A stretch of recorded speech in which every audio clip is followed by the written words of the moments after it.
So thank you very much.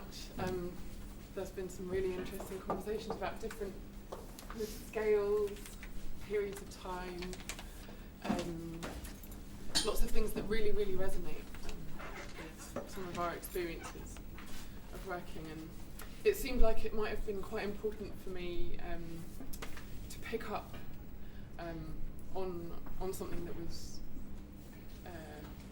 was recurring, which was this idea, this kind of thorny, problematic idea of the difficulty about who we're doing this for.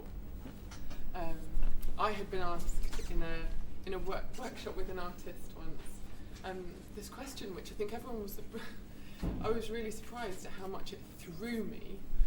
Which I had the question, who do you want to please? And of course, the word "please" was the thing that threw me into a quandary, because it sounds like such a kind of value. There's difficulty in that. But yeah, so I wonder if I could throw that to you, perhaps in order, going away from me. Not to say that you have to know the answer, right? Art for whom? Well, yeah, when you're working, when you're in Glenrothes. Well, actually, initially I was doing it for myself. Yeah. Although I think I said that I was working site specifically, maybe not place specifically as I defined it.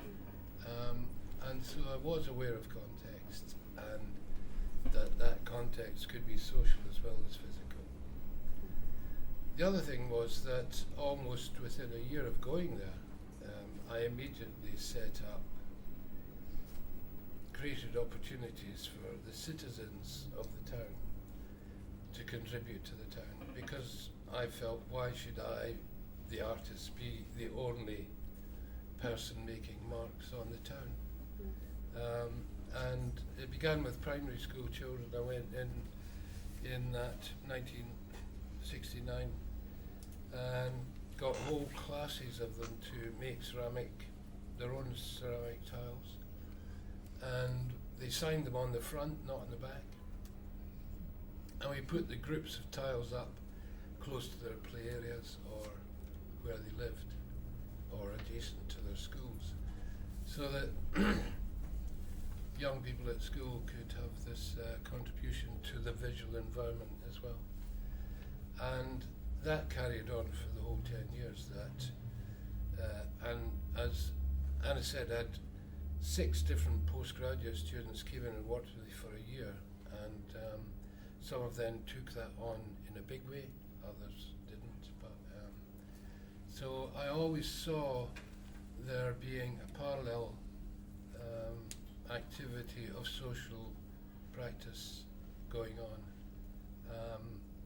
and for me that was extremely important.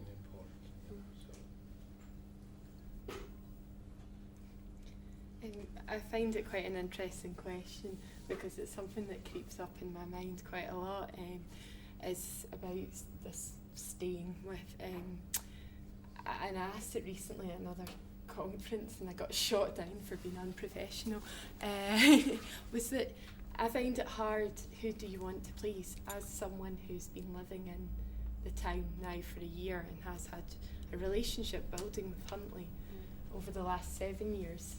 I'm starting to get to, I've got friends there, and I've got, I'm involved in certain groups, and so that question of who do you want to please, I suppose has altered from maybe when I first came, where I've always thought I can have this outsider view and I don't really come here to please anybody. I come here to maybe challenge, or maybe, I don't know, change something or question something. But then I find, as I spend more time there, I do want to please people, because these are people I care about. And it sounds, again, as this level of professionality, but when you live in a town of 4,000 people, it's really important to have these relationships and this trust to then bring artists in. And we've built that up over, Claudia's built that up over 18 years, so it's something that I question a lot, and I don't really have an answer, but I think it's very interesting. Oh, I suppose it's rather, not everybody feels like this, but I generally feel like everybody is the same, in the sense that I am really curious about certain things. I sort of want to find out about things. I want to use a practice or any other thing to have a relationship with the world and see what happens when I do something. And I, having grown up in a family with somebody who was an industrial chemist and somebody who was a teacher, I generally think that lots of other people want to find out about how things are. And so I probably foolishly wade into things thinking we'll want to find out the same. And I know that often we don't, but so I think that, I am pleased by finding things out, by feeling society in action, and I sort of assume other people will be as well, which, may or may not be wrong. I'm really interested in this thing about, you said methodology, and I'm very uncomfortable with methodology because I teach methods, sort of, and I generally just call it methods because I don't know where the beginning of method and methodology begin and end. I think I just don't fully understand it. But the idea that we all have some methods for touching the wider world, and that we all enjoy thought in action. We enjoy those things when you do something and you go, oh gosh, that's how my brain works, that's how thinking works. We all have these moments.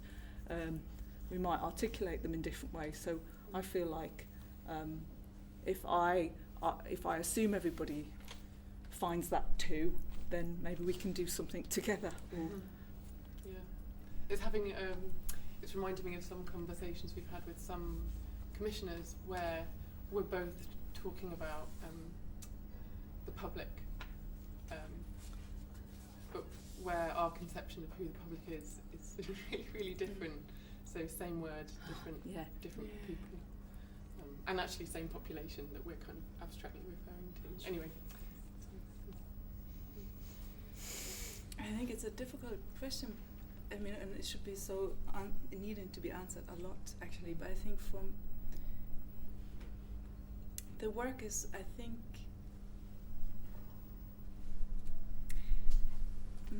well, when we wanted to change the orange boards, there were a lot of people who wanted to have flowers or different colors.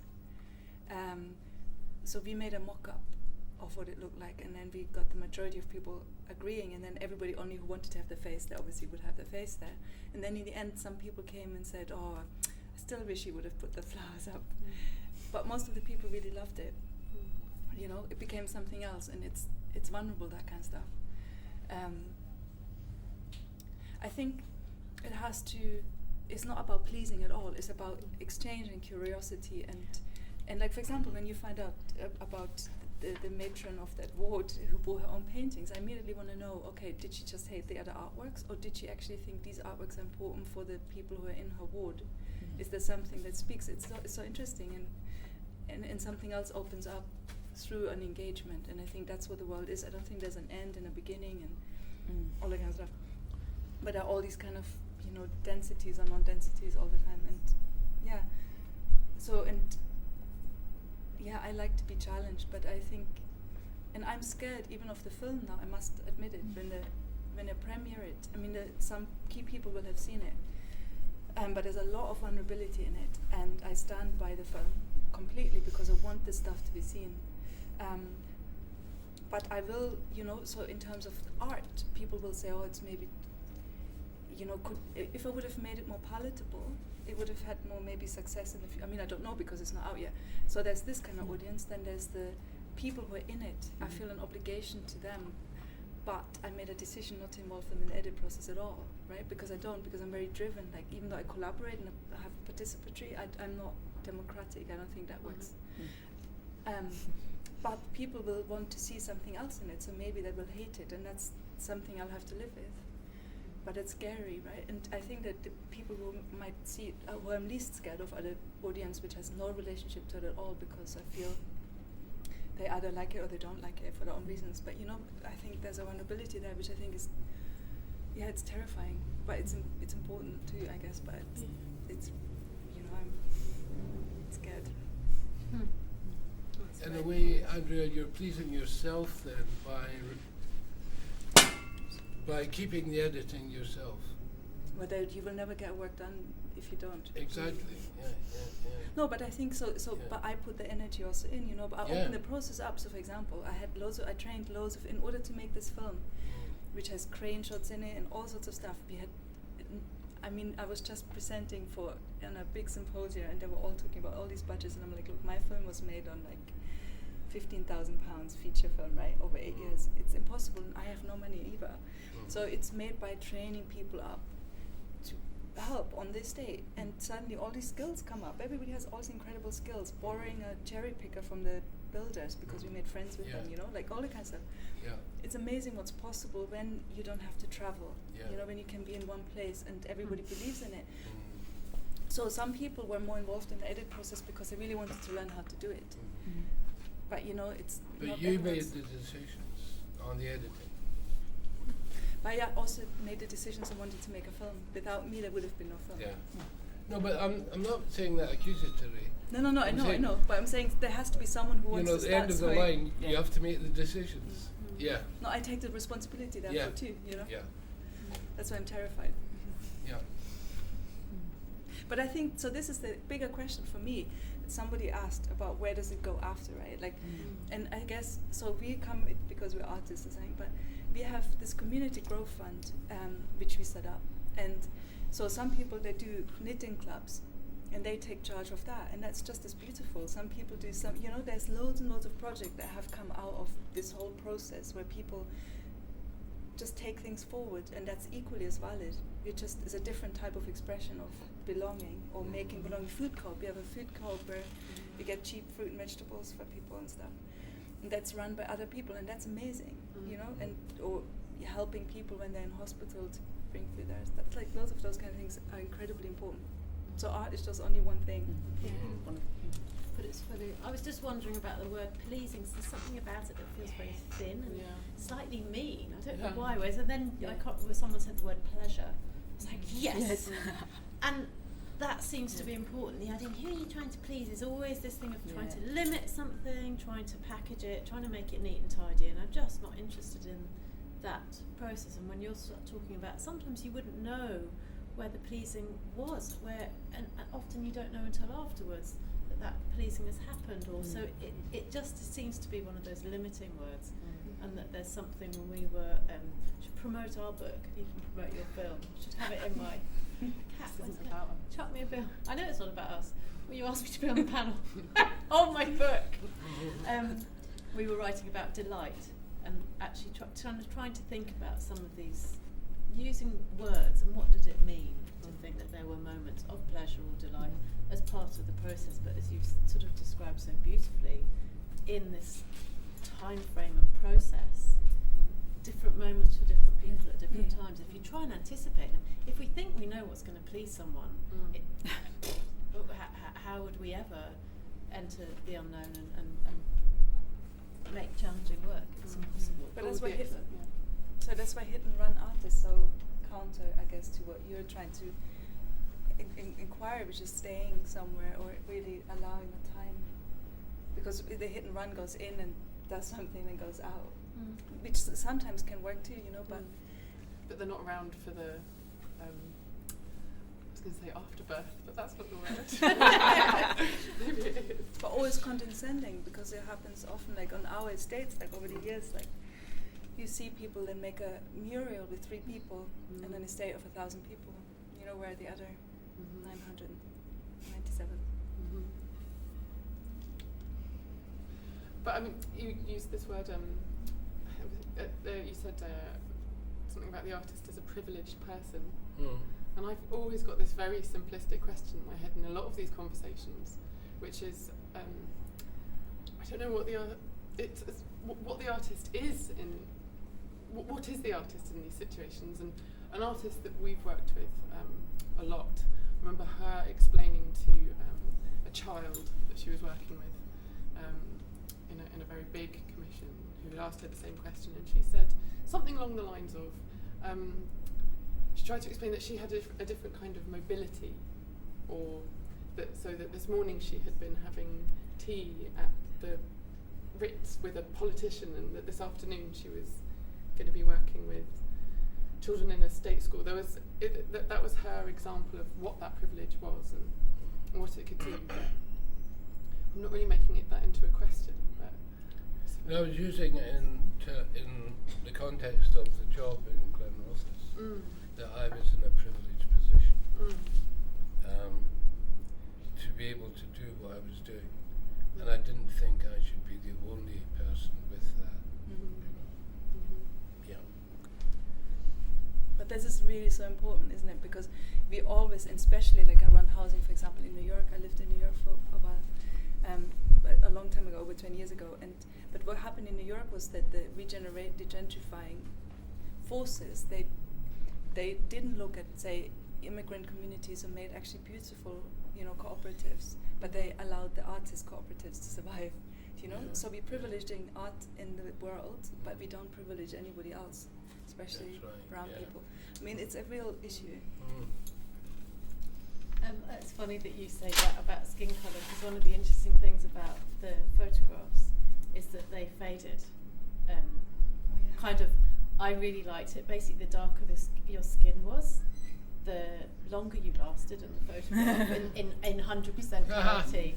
And it's something that I've never talked about it with you, and now I'm talking about it with public, how you felt about that, because I suddenly realised one day that some gazes were getting really just even more powerful, actually, and other people were slightly fading, and whether this was almost intentional in there. But they're where it's, I guess, the lack of control, and maybe, where control sits is quite important in that privileging. You were talking about making decisions. Yeah. Sounds like you're leading into a question about permission. Oh no, I wasn't. Oh. But yes, go on. Let's have that one. I'd just written down permissions ? I kind of thought that was something that you would be. That's something that I thought you were very interested in. But maybe we can come at it from an oblique perspective instead, which is I've been quite interested thinking about numbers, about the fact that we've got people who are working in cities, people who are working in smaller towns. But I wonder if, I remember reading in a slightly silly architecture book from the 60s or 70s, a sort of quantified groups of people, and a neighbourhood was about 5,000 people. Wow. But I was just wondering about. I was wondering about. Ideally. Yeah, but something about the differences and the similarities of your practices in urban and less large contexts. Yeah. And that's for all of you. It was, well, when I went to Glenrothes, it was 35,000. When I left, it was 45,000 population. Yeah, but I mean, some of the neighbourhoods in Glasgow were 15,000. Just a neighbourhood. Easter House, Drumchapel. How many work in a hospital? What? How many people work in a hospital? That's a few thousand. I know how many babies are born in Wistington every year. 3,000. Yeah. Wistington, for those who don't know, is just the building behind here. I always find it funny. I know someone that works at Sellafield, and they're 10,000, which is more than double Huntley. That's a neighbourhood, I suppose, within itself. I mean, scale is interesting because in Andrea's case, it was the scale of that housing area, wasn't it? That block or blocks. That number. One of the things that And with you, Becky, in the hospital, the one you were in. Yeah. You counted what, 300 artworks? It would, 327 artworks. And But it'd be impossible to know how many people. I mean, it's not fixed, is it? The hospital. No. I know, it's hard. like a school, it's not fixed because kids are moving through and out. Yeah. And hospitals are all about numbers, aren't So they? really, it's how about many staff, can be seen? isn't it? Yeah. Yeah. Just in and out every day. So one of But the it things that's feels- been really important for us in terms of the scale of just Central St Martin, but I've always been interested in scale. In the recent cuts in austerity, one of the things that has happened, so it's happening all over local authorities in London, I presume further afield, is that things are being grouped in bigger and bigger numbers. This term, I mean, it's ridiculous. Massification is actually used in universities now. So Wow. something that might have been delivered to a group of 25, say, how do you massify that Oh into my God. I can see a colleague in front of me who I know started a fantastic new course, and Alison is being told, how big can you make it? It's about numbers. Of course, scale really, really matters. And in terms of neighbourhoods, I know certainly in Newham they've been bunching together what would have been kind of managed as community neighbourhoods that are, I don't know, 10, but they've now gone to more like 15,000. So it's something that's really important. I think we have been asked to go and work in other places and to do things more widely, and that's one of the reasons why we're leaving, is we said, no, we're not interested in doing something big. Yeah. Because that's not what we think that we can do. If there's anything we can do, it's about being quite yes, I think there's nothing wrong with the word small. It's It's just being attentive to someone, and so we think we know quite a lot about this small place that doesn't have edges. It does flow. It's not a legislatively bounded place. But of course, Archway has incredible, I do like numbers, 15 million bus drop-offs a year here. Goodness. Okay, a lot of those would be the same people. 1,000 people an hour going down this pavement. So actually, when you want to do an Arts Council report, it's great for the pavement numbers, because they do ask you that. But so we play with scale in that way, and of course, in terms of where people have come from around the world. But can I say, on my last Arts Council vacation for this, I put down 3 million views, and the reason why was because it was this kind of, I've forgotten now, it's not James Blunt. One of the kind of pop video things did a pop video passing I'm Here back and forth. And brilliant. It had 3 million hits. Ah, on YouTube. brilliant. but also your figure for 2,000 a week on the canals must have whooped up in 10 must have years. I mean, probably, now yeah, this is yeah. like one of the most frequented bits of canal in London. So. See, it's quite interesting when you talk about scale, because Nuno, who came up with the Shadow Curator, and Claudia, they've written a book called Artocracy, and the kind of if art ruled the world. Artocracy. Yeah. And what they do is they look at how Devon Arts works and whether that kind of mode is, or methodology is, methods, maybe I should say that, I don't know. You can I say don't know it, which so I one, can't. is transferable to other places. And they looked at different places and they worked out that, well, they kind of have estimated that it wouldn't work in a town that was over 10,000 people. Oh, that's so in Huntly, you've got your 4,500, but you've got your huge catchment area, which does feed into the school. So we've got to include that because it's very much part of the community. But they looked at models in South Africa. They looked at places in South Africa, and they looked at a place in Germany, and they went out and they spoke to people to see if it works in the same way and it has the same issues. But then, at the same point, I don't see how that can't be transferable to that 10,000 within a small neighbourhood of a city or of a place of residence, somewhere that is a community. I think that it would work, but it depends whether what you're doing is intended to change, isn't it? Yeah. Or not, because there might be a kind of what's the word? A level of intimacy that has to be, once it's stepped beyond, it can't be intimacy. The difference between a course with 15 students and 100 students, there's what's the expression? There's a line, but if a lot of artists work the other way around, and their intention is to touch what is there. In which case, if it's one person or it's 2,000, then that's how the project will develop. Yeah, but that's kind of like saying anything goes, isn't it? What we're talking, there's a certain limit. Yeah. Whether it's people you can hold in your head, and we didn't ask Louise. It'd be really interesting to ask Louise. Sorry, she had to go to a showroom opening. How many people she thinks she knows by name in Edgware Road? So it a colleague depends who's in what- community development, that's how his measure of how much progress he's made in a new neighbourhood over a year. How many people can I know by name when I walk down the street? But it And I depends think- if it intends to generate intimacy. Some projects don't intend to generate. Do you know what I mean? It's kind of. Of course, I'm not saying that makes it successful anyway, but in terms of the scale, if that is important, Yeah. which it seems to be quite a kind of a thread. Okay, I just have one question, but it's quite a good ending question, so maybe I'll. No, I mean open up to other questions. Yeah. Oh. Okay, I think let's throw it out. It'd be great to hear if anyone has any questions. I have a question about the kind of privileged position of the artist that you were talking about, and how maybe that privilege is something to do with a kind of objectivity about looking at situations, like these kind of social situations from an outsider's perspective. And then, Catherine, what you were saying was that once you immerse yourself in a space and in a place and in a community, maybe you lose that objectivity. Yeah. And is there something that you gain by losing that and by ridding yourself of that kind of privilege?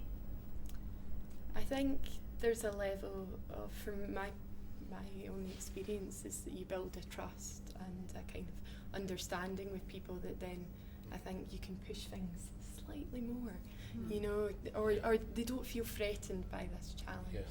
So I think, and that's me personally, but also Devon Arts as an organisation, there's an understanding within the time what it is, though sometimes that can be quite loose, you know. So when these artists come in, they can take it slightly further from maybe what was 18 years ago. But I think it's really important to still have that outsider's point of view, and whether that's, you know, having someone critique you from afar or a critique come and visit, I mean, that's still very important, I think. I really struggle with this thing about privilege, and I'd like to hear more about it, and because most artists I know don't earn very much, struggle to make the work that they do, have other jobs. Am I more privileged when I'm being an artist, or am I more privileged when I'm actually being a member of a teaching role? Or, you know, if you're an anthropologist, are you privileged? Or if you're a doctor, are you privileged? Or if you're a member of city council, are you privileged? No, I don't quite understand. Is it a privilege that comes from education and class? Is it a privilege that comes from being able to observe others? In which case, there are other jobs that, you know, I don't fully understand. I sort of feel it, but I don't know how other people see it, because I don't feel particularly privileged. I think it's just I feel privileged within my job, but it's not to say that the nurses I work with don't feel privileged, and I feel privileged because I work in a community that I really like. I like my job.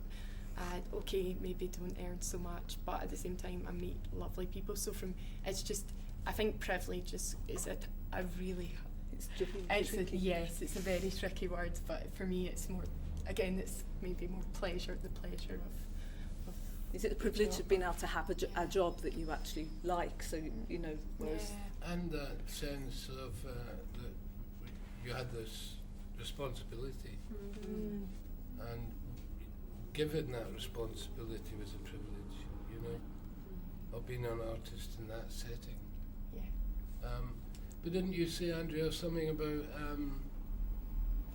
when it came to an artist, they were privileged in, what was it again? They got So the commission. in what happens often is that artists are privileged in policy making compared to, say, immigrants are, or Yeah. you know, if you have networks of collaborations or something. Yeah. And that's been like this, and that's deeply troublesome and problematic. That's how art is instrumentalized. And I think the most inspiring art for me, I guess, is that which manages to facilitate education in some way, participation. You know, and I guess, so that's why Louisa's also, it was nice for me to hear like their outreach work and how she was so committed, because I think that's, you know, a hope, and it's not just about, but it's also about questioning and injecting curiosity, but also about filling out someone's immigration form. You know, if they don't know how the system works, it's in order we have to teach, because it's not because we're artists, but because we're educated. You know, and I think there has to be like the way in which we sometimes talk about these things are, we need to just find a new language, because in the past, this is why I guess up until 74, it was very different, because the cine clubs, the kind of radical union-led art clubs, there was so many different things. It was very lively, and suddenly it's no longer, and it's become this kind of weird, because I blame the kind of YBA in my innocence, but it's this art is a market. I hate it so much, Yeah, a story about that underpass, in fact, was that when we were creating on that north side the last casts of concrete going in, because it was built on site, so the moulds were there. And I got all the workmen to sign their names into the concrete, into the mould, and placed it in the mould. So their names are inscribed in that design, with mine, together. And as the concrete was coming up, I was in the site hut up the hill, and I said to the foreman, by the way, the workmen's names are going to be on that wall, and the clerk of works told the engineer. So they got a bit of polystyrene, carved their names in it, ran down to the concrete was coming up and up and up and up. They wanted their names on it too. That's, you could get away with things, you see, you could just do. Yeah. Is there another question?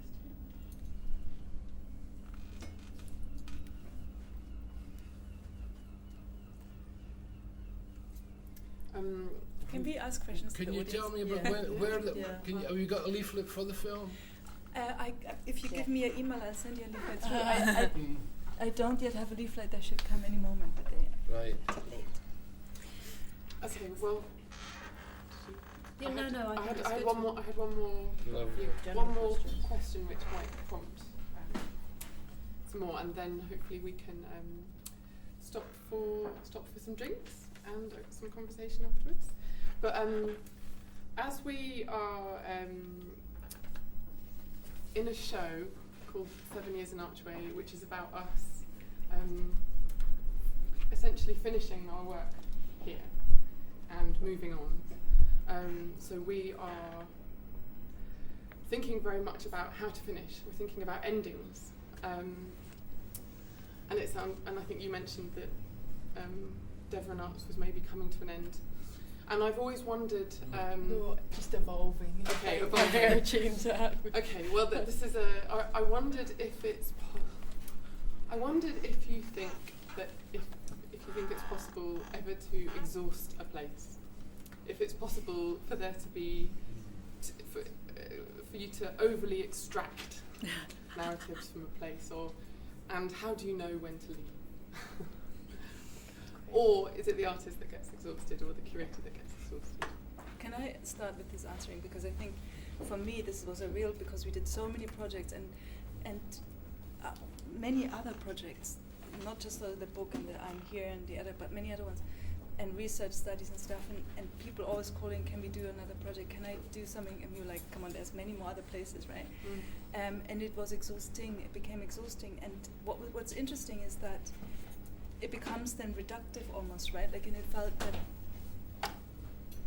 what if it is not transforming itself into something else, where people like, some people now do an oral history project part 2, but it comes from a totally different set of people, and it's totally vibrant because, in different networks, and suddenly there's a different angle to this whole thing. So our work is very much from a particular experience. So it's very much about also my experience in collaboration with the people who were really in it. But there's so many different experiences. So I think as one can bleed a drive, there's no renewal in a way. And that we felt like it was the end was when the building came down. I would have not worked any more works there now, for example. But maybe I was exhausted. Becky said something about, can you touch the wholeness? Yeah, can you Really like, who knows all of it? Yeah. And I thought that was really well phrased, but Tilly said something about you could we've made a small work in the Lethbridge Gallery this week. We were sending daily memos from Archway, and you said something about you could, depending on what your unit of measure was, you could work here forever, just about this little bit of mouth, this bit of space with people coming through it. And I like this idea of the unit of measure. It's a little bit like, well, what is your intention? I didn't hear the whole question, by the way, so I was finding that, and I just realised before I go off on one. How do you end? But this idea of wholeness, it's funny because that's really close to this word wholesome, which is really scary. And funny, some of these words, and I'm interested in the difference from the language of the 1960s and how we might use a word now, and how we can use a word wrongly or rightly in those different eras and the post-colonial But it also has the idea of wholeness. I can't help but think about objectivity as well, in terms of being at a position where you can see the whole thing as if there is such a position. Someone called Paul came on the opening night here, and he said he was a resident in Archway. I could probably guess he was a builder by what he was wearing, but I don't know anything else about him. He spent a long time looking around at stuff. He went, "It's just like Archway. It's just a good metaphor for Archway." I said, "What do you mean?" He said, "Oh, it's just a mess." He said, "It's the mix." He said, "It's the mix," and I think that's the side of me that thinks, yes, the work is never done, but that's not down to necessarily one framework or one staying, but it's by paying a particular kind of staying that we can be able to even say that in a certain way. Did you have an aim when you came here? Was there an overarching aim? Like, you wrote an Arts Council application. Did you have an aim? Oh no, I didn't write an Arts to Council the work? application. Okay. No. But did you have a time frame? I think is a good question. Did you have? What did you No, have I an never aim? would have guessed that. On a completely Yeah. personal level, Tilly was actually the first student I ever worked with, so it's fantastic that we're now, collaborating, and we're It's very small. No, guys, stop! You sit on a stool. No, I'm not very good in institutions, and I've never. It was my first PAYE job. I'm interested in that. This is important because actually maybe there was a certain point in my life, in my very late 30s, that actually you're talking about privilege and kind of certain situations we find ourselves in. But what I had been interested in, that I'd been working as a freelance artist and architect and kind of producer, funding bodies and things, it was always these very quick, so 2 years, which is the longest project I've ever done. And it takes me a while to realise things that are going on, and I thought, wow, it's got to be a way of finding a longer way of being somewhere. So I think I was a bit preoccupied by the time thing, I'll admit, at the beginning. And although I'd been teaching in different institutions, always, rather struggling at the edge of the institution. So no, I don't think we knew what we were going, but I answered an ad in The Guardian. That's how it started. I've never done that in my life. Recommend it, it's quite useful. But the institution that was holding this bit of money that still funds my role, or half of us as it were, they didn't know what it was either. It was about knowledge transfer, really. It's called HIFE, Higher Education Innovation Fund.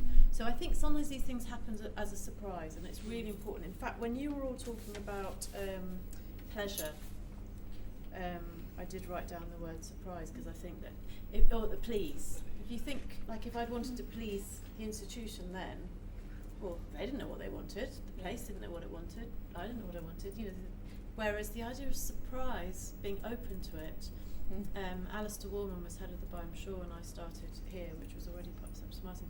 He was an incredibly open-minded person. So I think when you were talking about finding your politician, I'd often use the term finding your ally. That would be something that comes up a lot in the teaching side of things. We talk about who's your ally, and sometimes your ally's yourself, actually, and you don't realise. But Alistair would be very good, eh? Warman. Yeah. So there's a really kind of very strong knowledge base and wisdom. He is a very, very wise man. So I think that's really important with staying.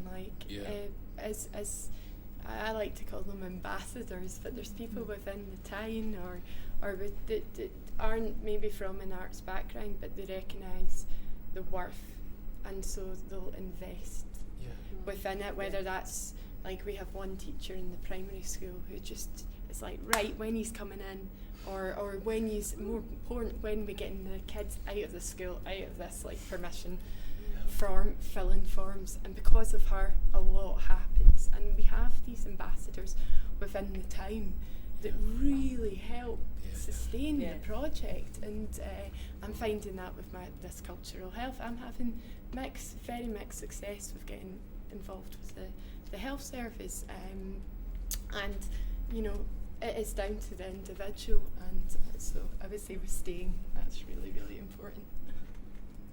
Allies, definitely. I mean, the guy who... They're not where you think they're going to be often. No.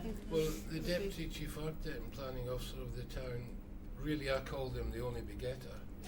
He actually came up with the idea of employing an artist in that town, and then advertised it in the press, and I applied for it.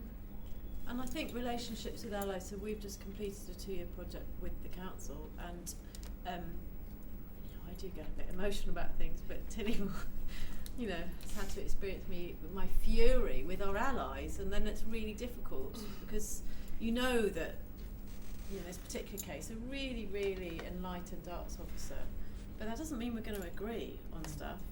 And in a way, the fact that we're working so closely together, you can kind of get carried away with that and get distracted by that. And so sometimes I felt like actually the fury that I certainly felt sometimes, and sometimes it was in it kind of moments of exhaustion, but you know, huge rows and lots of tears, and you know, quite touching makings up, but it needed to be part of it. It needed to be quite an honest alliance, and I think certainly some of our allies in the neighbourhood, I think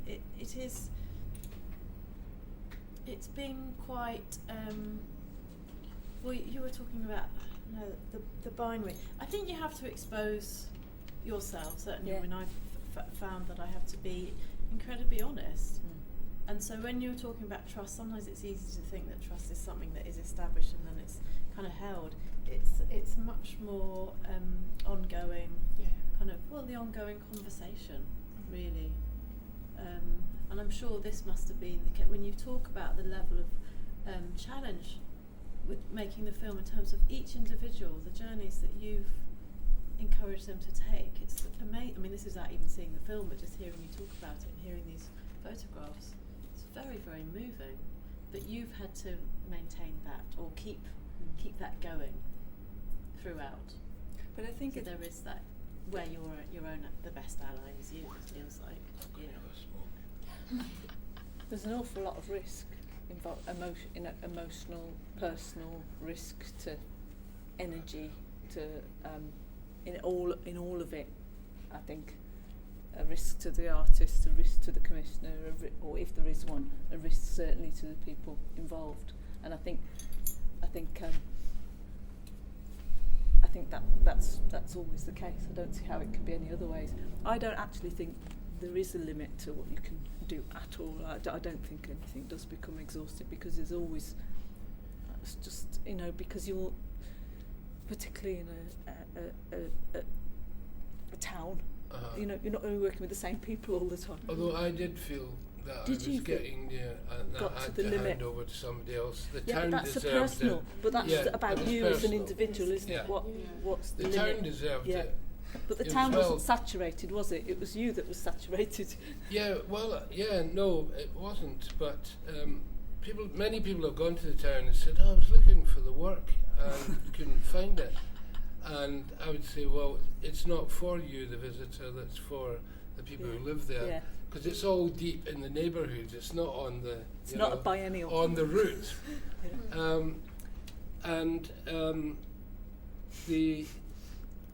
I just felt a new vision or new ideas person, that I could. The other thing was that although most of the postgraduates who came to work with me for a year, straight from art school, actually found it very difficult to work socially, to work contextually. And I just wondered if that could be taught. And so when this job came up at Dartington, I went there. So.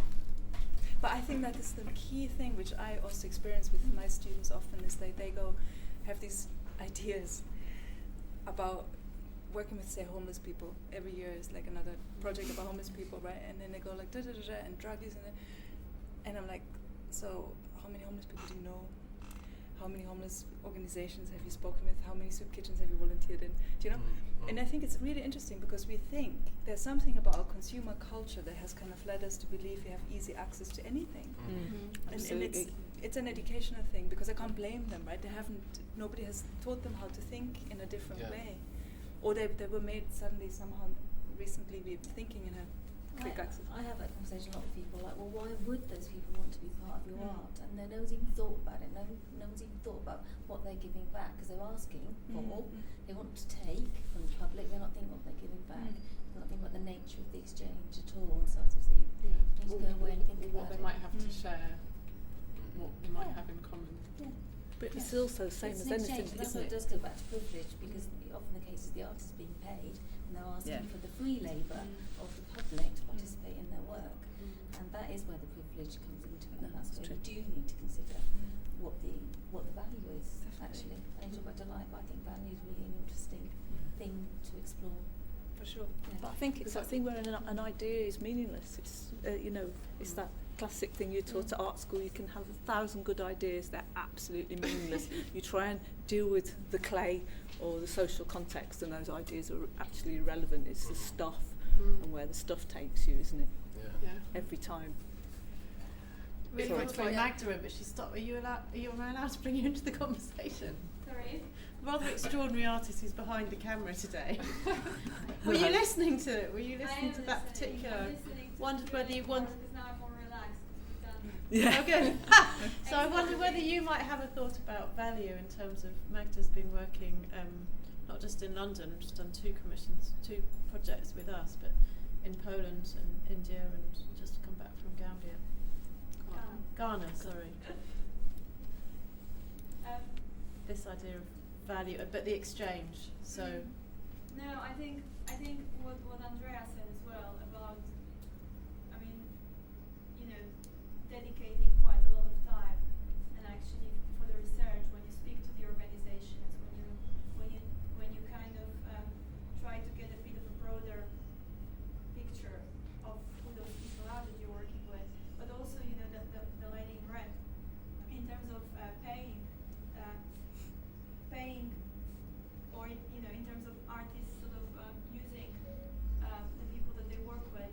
Well, I had that situation when I was working in Lublin, when I was working with the refugees, where it was totally expected that from me that I would pay them for their work, and I found that really difficult, and that's where the tears came as well, because I became the negotiator between the institution and that group I work with, in terms of how the institution wanted me to measure their input in the project, and they felt very offended by me actually asking them of trying to measure the artwork that they would provide made for me, and I found that very difficult, and I think I'm hiding sometimes in my practice. In terms of budget, I'm hiding this kind of costs, because I think it's very important sometimes to move some of the funding towards actually physically. I do that too. Are you saying, because I sometimes, we have, I couldn't pay anyone on this date, for example, but I know when there's some people who are really desperate, and there's, we've just done fundraising for something specific, something will go maybe to somebody who really can't pay to keep the electricity on, for example. That's really important, those kind of things, on the lowest of. But sometimes that, I have this problem now, for example, with one, because I'm curating an exhibition in India, and one of the artists decided, for his work, to buy 4 washing machines that then later will be given to the washer community in Kochi. And at first it sounded like a really good idea, but then we realized that this community has a union. It's about 200 members, and then how do you decide who gets the washing machine and who's going to use it? So by coming with this kind of goodwill, you might actually create a sense of hierarchy and mess up more than. Oh yeah, definitely, yeah. David said very quietly under umbrella, who's going to pay for the electricity? So there's a time element, because it's not just about the thing arriving. Exactly, and how do you the make that capital. sustainable? Yeah. This is why. Sorry, no, but I've never worked with high budgets ever, and I'm really terrified because my next project has, bigger budget. Like, how am I going to deal with this? That's the problem. It get bigger and bigger the budget. But those ethical things, they're so important to me. Also because like in every kind of thing, I'm very sensitive to it. I don't want to exploit people. I want to have a real fairness, and I want to have a real protocol for each project. But how do we actually? It's negotiable every time, every project. Right? It has to.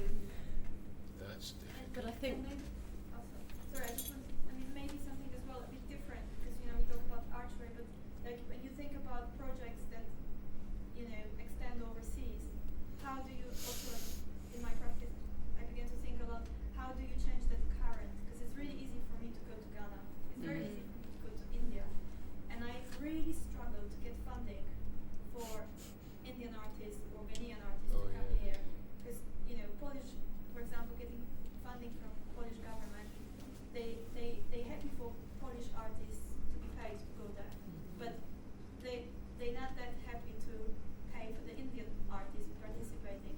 So again, we're hiding these costs as a kind of gallery rent, just pay the fees. Like I fall out with one group of the artists as well on a project because they couldn't understand that the other group has to be paid as well their fees. I mean, we're really lucky because we have quite a lot of international artists per year, and that ranges from, we have a lot of African artists, we've had artists from India, Cuba, Brazil, as well as European artists, but our main problem, obviously funding does come into it, but it's visas, that's the real visas, that's the real one with the I think someone touched upon it so today. this is really, it's funny that you use the word hiding then, and hiding again, can be something that feels so exciting, and the child in me feels like, yes, there's been times I've definitely needed to hide in Archway, or I've gone to hide, and I'm sure that we all have situations where we need to hide literally to think, but then Louise talking about the domestic workers who are literally hidden away, talking about these issues that are hidden away, this idea of being hidden away across the world. I think actually it feels like we all think a lot about visibility and openness as part of our staying, but maybe these ideas of, we talk about the hidden voices, but we find that term slightly problematic because it's used kind of rather casually by often by the kind of funders and local authority and stuff in a slightly derogatory way, but actually the idea of the hidden being part of the process, part of the method, hiding, staying and hiding, feels. It's nearly wine time, Hilly. I think we need to wrap up. All of these conversations can be continued over wine. Yeah. I know. Thank you. Thank you, Tilly. Thank you very much. Thank you. Thank you.